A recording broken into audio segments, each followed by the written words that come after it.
Good evening दोस्तों, कैसे हैं आप सब लोग। सिविल सर्विसेज हब में एक बार फिर से आपका स्वागत है। आज हम फिर से एक बार उपस्थित हुए हैं पीआईबी का एनालिसिस लेके।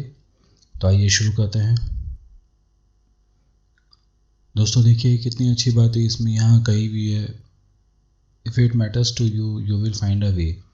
दोस्तों इसका मतलब ये है कि अगर आप के लिए कोई चीज़ अहमियत लगती है, अगर आप किसी चीज़ को वाकई में पाना चाहते हैं, उसे अपने जीवन का अभिन्न अंग बनाना चाहते हैं, तो उसे पाने के लिए आपको रास्ता कहीं ना कहीं से मिल ही जाएगा। चाहे वो जीवन की कोई भी परेशानी हो, आप उसका हल निकालना चाहते हो, उससे निजात पाना चाहते हो, या ज़िंदगी में कोई भी ऐसा मुकाम हो जिसे आप पाना चाहते हो, रिश्तों में सुधार करना चाहते हो। If it matters to you, अगर वो आपके लिए मायने रखता है तो उसके लिए रास्ता आपको ज़रूर मिल ही जाएगा। इसलिए दोस्तों अपने ऊपर विश्वास रखिए, अपने काम पर विश्वास रखिए और जो आपको पसंद है वही काम कीजिए। तो आइए शुरू करते हैं आज का पीआईबी एनालिसिस। दोस्तों आज के पीआईबी एनालिसिस में सबसे पहली जो न्यूज़ है वो गोपाल रत्न पुरस्कार से संबंधित है। दोस्तों इस न्यूज़ में विश्व दुग्ध दिवस के अवसर पर केंद्रीय मत्स्य पशुपालन और डेयरी मंत्री श्री गिरिराज सिंह ने डेयरी क्षेत्र के लिए राष्ट्रीय पुरस्कार गोपाल रत्न पुरस्कार, दोस्तों ध्यान रखिएगा इस पुरस्कार का नाम गोपाल रत्न पुरस्कार, शुरू करने की घोषणा की है। यह पुरस्कार को 3 श्रेणियों में बांटा गया है। इसमें श्रेणी में पहला पुरस्कार है सर्वश्रेष्ठ डेयरी का किसान का पुरस्कार है। इसमें जो किसान डेयरी से संबंधित जो भी कार्य करेगा उसके लिए यह पुरस्कार दिया जाएगा। दूसरा पुरस्कार सर्वश्रेष्ठ कृत्रिम गर्भाधान टेक्नीशियन का है। इसमें कृत्रिम गर्भाधान से संबंधित यह अवार्ड है, उस क्षेत्र में यह दिया जाएगा। और तीसरा है सर्वश्रेष्ठ डेयरी सहकारी दुग्ध उत्पादन कंपनी या एफपीओ। यह एक ऑर्गेनाइजेशन के लिए है जो या तो सहकारी समिति होगी या दुग्ध उत्पादन कंपनी होगी या एफपीओ होगा। इसके अलावा पात्र किसान डेयरी सहकारी समितियां एसआई तकनीकी पुरस्कार के लिए ऑनलाइन आवेदन भी कर सकते हैं और पुरस्कार के लिए पोर्टल 15 जुलाई 2021 से खुलेगा। पुरस्कार के लिए विजेताओं की घोषणा 31 अक्टूबर 2021 को की जाएगी। इसके अलावा उन्होंने उमंग प्लेटफॉर्म के साथ ही गोपाला ऐप, तो उमंग प्लेटफॉर्म आप जानते ही होंगे। उमंग प्लेटफॉर्म एक ऐप है जिससे जो एक बेसिकली एक ई गवर्नेंस ऐप है। इसमें भारत सरकार की सारी योजनाएं और सारी विभागों से संबंधित जानकारी है और समस्याओं का निस्तारण करने की सुविधा भी इस ऐप में दी गई है। जो इस उपलक्ष्य पर मंत्री जी ने जो बात कही है उसमें उमंग प्लेटफॉर्म को ई गोपाला ऐप के साथ एकीकरण करने की भी घोषणा की गई है। ई गोपाला ऐप बेसिकली एक ऐप है जो डेयरी और सहकारिता से संबंधित है। इस ऐप के में जो डेयरी और सहकारिता से संबंधित जानकारी और समय समय पर सुझाव उपलब्ध कराए जाते हैं। एकीकरण की घोषणा ताकि उमंग प्लेटफॉर्म के 3.1 करोड़ उपयोगकर्ताओं को ऐप तक पहुंचाया जा सके। ई गोपाला ऐप उत्पादन पशुधन के माध्यम से धन का सृजन, एक व्यापक नस्ल सुधार बाजार और किसानों के प्रत्यक्ष उपयोग के लिए सूचना पोर्टल माननीय प्रधानमंत्री द्वारा 10 सितंबर 2020 को लॉन्च किया गया था। दोस्तों आपको पता होगा कि 10 सितंबर 2020 को व्यापक नस्ल सुधार बाजार और किसानों के प्रत्यक्ष उपयोग के लिए एक सूचना पोर्टल प्रधानमंत्री जी के द्वारा लॉन्च किया गया था जो कि डेयरी और सहकारिता से संबंधित था। दोस्तों अब बताते हैं आपको ये गोपाल ऐप क्या है और इसकी क्या विशेषताएं हैं। दोस्तों ई गोपाला ऐप यह किसानों के सीधे उपयोग के लिए एक व्यापक नस्ल सुधार बाजार और सूचना पोर्टल उपलब्ध करवाता है। सभी रूपों वीर्य भ्रूण आदि के रोग मुक्त जर्मोप्लाज्म की खरीद और उसकी बिक्री सहित पशुधन का प्रबंधन करता है। इसके अलावा गुणवत्तापूर्ण प्रजनन सेवाओं की उपलब्धता, कृत्रिम गर्भाधान, पशु चिकित्सा, प्राथमिक चिकित्सा, टीकाकरण और उपचार आदि की भी सुविधा उपलब्ध कराता है। इसके अलावा पशु पोषण के लिए किसानों का मार्गदर्शन करना और उपयुक्त आयुर्वेदिक दवा और एथनोवेटर्निटी दवा का उपयोग करके पशुओं का उपचार करना होता है। क्षेत्र के विभिन्न सहकारी योजनाओं और अभियानों के बारे में अलर्ट भेजना और किसानों को सूचित करने के लिए भी यह तंत्र बनाया गया है। दोस्तों बेसिकली यह जो ऐप है वो डेयरी और किसानों से संबंधित जो नस्ल सुधार और सूचना है और वह उपलब्ध कराती है। इस ऐप के द्वारा आप ये देख सकते हैं कि किसी पशु को कोई बीमारी होने पर उसका कैसे इलाज करना चाहिए, उसे कहाँ ले जाना चाहिए। इसके अलावा प्रजनन से संबंधित और कृषि से संबंधित जो सुविधाएं हैं वो भी इस पे ऐप पे उपलब्ध है। आइए आगे बढ़ते हैं। दोस्तों 27 मई को एक अधिसूचना जारी करके केंद्रीय मोटर वाहन विभाग ने 1989 के जो अधिनियम है उसमें एक और संशोधन का प्रस्ताव दिया है। आइए जानते हैं क्या है ये संशोधन। सड़क यातायात और राजमार्ग मंत्रालय ने 27 मई 2021 को एक अधिसूचना जारी की है। इसके तहत केंद्रीय मोटर वाहन नियम 1989 में एक और संशोधन किया गया है। इस संशोधन में यह प्रस्ताव दिया गया है कि बैटरी से चलने वाले वाहनों को पंजीकरण प्रमाण पत्र लेने या उससे नवीनीकरण और नए पंजीकरण वाला चिन्ह प्राप्त करने के लिए शुल्क भुगतान से मुक्त रखा जाए। दोस्तों यहाँ पे ध्यान रखिएगा, इन्हें शुल्क भुगतान से मुक्त रखा गया है, लेकिन पंजीकरण से मुक्त नहीं रखा गया है। पंजीकरण सभी को कराना होगा, आरसी सभी को, रजिस्ट्रेशन सर्टिफिकेट सभी को लेना होगा, उससे एग्जम्पशन का प्रस्ताव नहीं दिया गया है, बल्कि शुल्क भुगतान का प्रस्ताव दिया गया है। इस सुविधा को उपलब्ध कराने से ई मोबिलिटी को बढ़ावा मिलेगा। ई मोबिलिटी का अर्थ है कि जो बैटरी से चलने वाले उपकरण हैं, बैटरी से चलने वाले वाहन हैं, उनको बढ़ावा मिलेगा और उनकी सेल बढ़ेगी तो वातावरण को शुद्ध रखने में भी मदद मिलेगी। तो यह अभी प्रस्ताव दिया गया है, इसे अभी लागू करना अभी बाकी है। चलिए आगे बढ़ते हैं। दोस्तों 2021 में जो 8 करोड़ उद्योग हैं उनका सूचकांक सरकार ने जारी किया है। इस सूचकांक में उद्योग और आंतरिक व्यापार संवर्धन विभाग के आर्थिक सलाहकार कार्यक्रम कार्यालय ने अप्रैल 2021 के लिए 8 करोड़ उद्योग जो हैं भारत के, उनकी सूचकांक सूची जारी की है। ICI के द्वारा यह सूची जारी की जाती है। दोस्तों ध्यान रखिएगा, ICI के द्वारा यह सूची जारी की जाती है। चयनित 8 प्रमुख उद्योग जो हैं वो हैं कोयला, कच्चा तेल, प्राकृतिक गैस, रिफाइनरी उत्पाद, उर्वरक, इस्पात, सीमेंट और बिजली। दोस्तों इन 8 करोड़ उद्योगों को आप ध्यान में रखिएगा। इस पर कई बार प्रश्न सिविल सर्विसेज प्री में पूछे जा चुके हैं और आगे भी इससे प्रश्न आने की संभावना है। तो ये 8 करोड़ जो उद्योग हैं उन्हें ध्यान में रखिएगा आप। तो इन उद्योगों में संयुक्त और व्यक्तिगत उत्पादन का आकलन किया गया है। औद्योगिक उत्पादन सूचकांक, इंडस्ट्रियल जो सूचकांक है, उसमें शामिल वस्तुओं का कुल भारांक का 40% हिस्सा इन 8 करोड़ उद्योगों से ही होता है। ध्यान में रखिएगा, 40% हिस्सा जो है वो इसी को से होता है। IIP जो होता है, इंडस्ट्रियल पॉइंट जो होता है, सूचकांक जो है उसका 40.27% हिस्सा इन्हीं 8 करोड़ से होता है। आइए सूची में देखें कि किस उद्योग की क्या स्थिति है। तो दोस्तों इस सूची में आप देखेंगे कि जो कोयला है उस कोयले की स्थिति -46 है और अप्रैल में यह 9.5 थी जो कि ठीक थी। मार्च में 0.3 थी और जून 21 में जो अंतिम वर्ष था वह उसमें 3.5 थी। इस प्रकार यह इस वर्ष की जो उन्नति है वो अच्छी है। कच्चे तेल में भी आप देखेंगे तो अप्रैल 2021 में जो थी -2.1 थी और फरवरी में यह 9.7 थी और मार्च में यह बढ़कर 12.6 हो गई है। इसी तरीके से ये सारी जो 8 कोर इंडस्ट्रीज़ हैं भारत की, उनके सूचकांक यहाँ पे दिए हुए हैं और उनकी स्थिति दी हुई है। उसके अकॉर्डिंगली ही आप इन्हें ध्यान रखिएगा। इसमें सबसे ज़्यादा कौन है, सबसे ज़्यादा कम है, ये प्रश्न पूछा जाता है। तो भारांक को भी आप, वेटेज को भी आप ध्यान रखिएगा, जिसे भारांक कहते हैं। इसमें आप देखेंगे तो जो सबसे ज़्यादा भारांक है वो 28 रिफाइनरी का है। सबसे ज़्यादा वेटेज इसको दिया गया है। वेटेज के अकॉर्डिंग भी प्रश्न पहले पूछा जा चुका है, आगे भी पूछा जा सकता है, इसलिए आप वेटेज को भी ध्यान रखिएगा।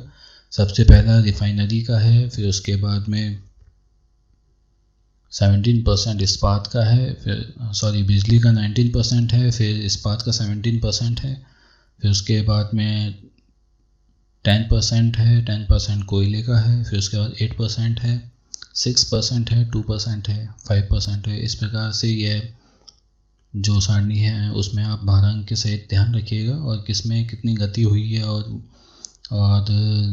किस में कितना नुकसान हुआ है उसको भी ध्यान में रखिएगा इस सारणी के द्वारा। चलिए आगे बढ़ते हैं। दोस्तों आप जानते हैं कि हाल ही में हमारे देश में दोनों दिशाओं से, दोनों तटों से 2 तूफ़ान जो हैं वो आए थे और उनसे भारी नुकसान हुआ है।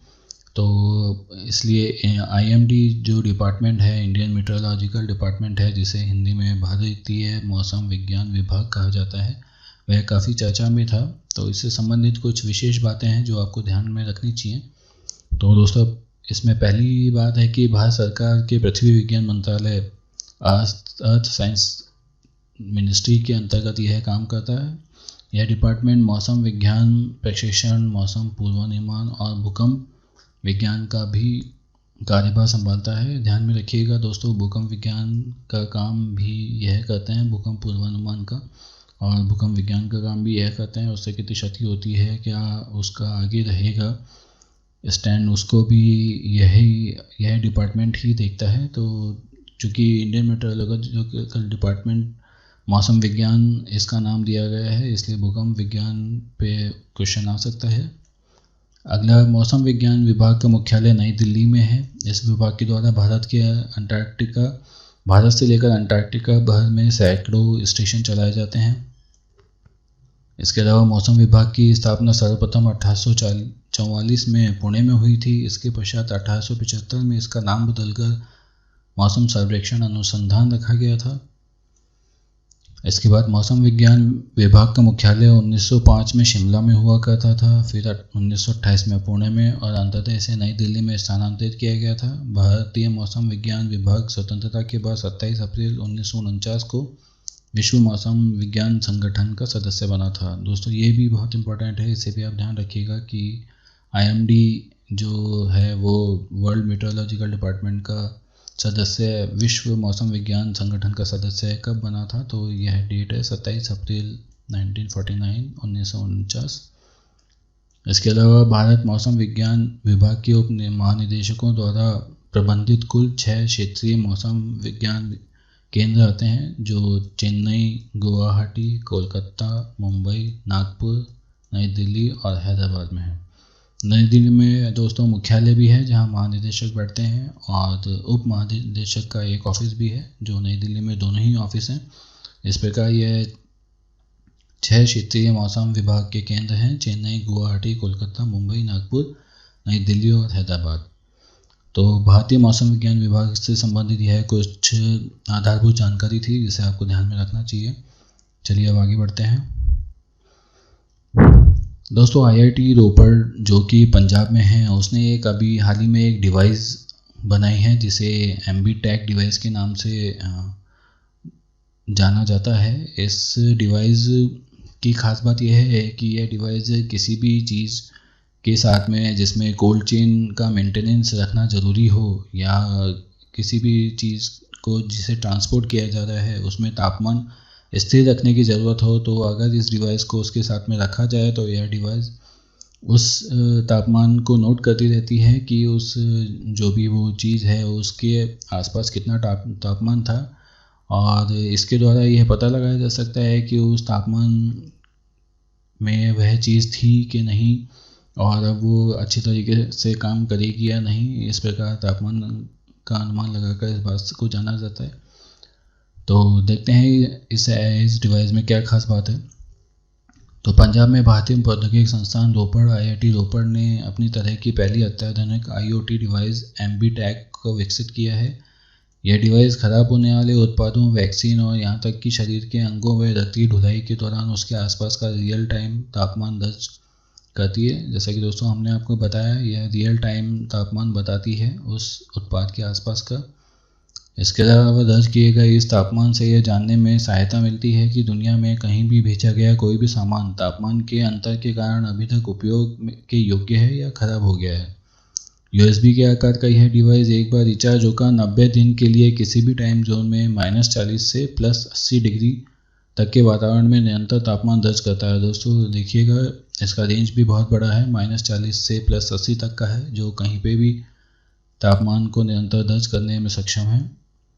इसके अलावा अंतर्राष्ट्रीय बाजार में उपलब्ध इस तरह की डिवाइस सिर्फ 30 से 60 दिन तक की अवधि के लिए तापमान दर्ज करती है।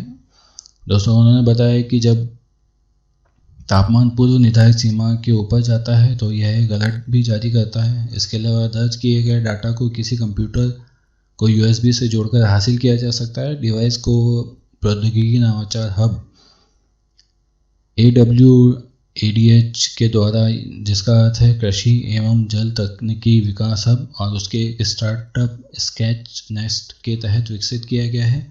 AWADH भारत सरकार की एक परियोजना है और इसका जो एक स्टार्टअप के साथ में कोलैबोरेशन है जिसे स्केच नेस्ट कहा जाता है, यह उसका नाम है स्टार्टअप का। तो उसके कोलैबोरेशन से यह तकनीक तैयार की गई है। देखिए इस प्रकार की यह फ़ोटो है इसकी। यह USB के जैसा डिवाइस है और इस डिवाइस में यहाँ पर ये तापमान की इसकी रीडिंग आती है। उसके अकॉर्डिंगली सेट किए गए तापमान से अगर ऊपर या नीचे तापमान जाता है तो यह एक अलर्ट जारी करता है। यहाँ इसका पावर बटन है और ये इसका USB एरिया है, जिसे कंप्यूटर से जोड़कर या किसी भी USB रीडिंग डिवाइस से जोड़कर डाटा को देखा जा सकता है, उसका परीक्षण किया जा सकता है।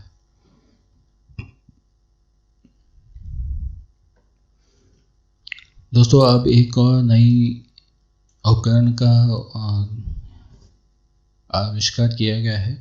इस उपकरण का नाम वज्र कवच उपकरण है। यह उपकरण एक प्रकार का ऐसा उपकरण है जो मेडिकल डिवाइसेस में जो भी कीटाणु लगे होते हैं, वायरसेस होते हैं, बैक्टीरिया होते हैं, उन्हें दूर करता है। और यह दावा किया गया है कि यह 99.999% तक एक्यूरेट है और इस प्रकार की इसका प्रमाण भी लिया गया है, इसकी सत्यता की जांच भी की गई है।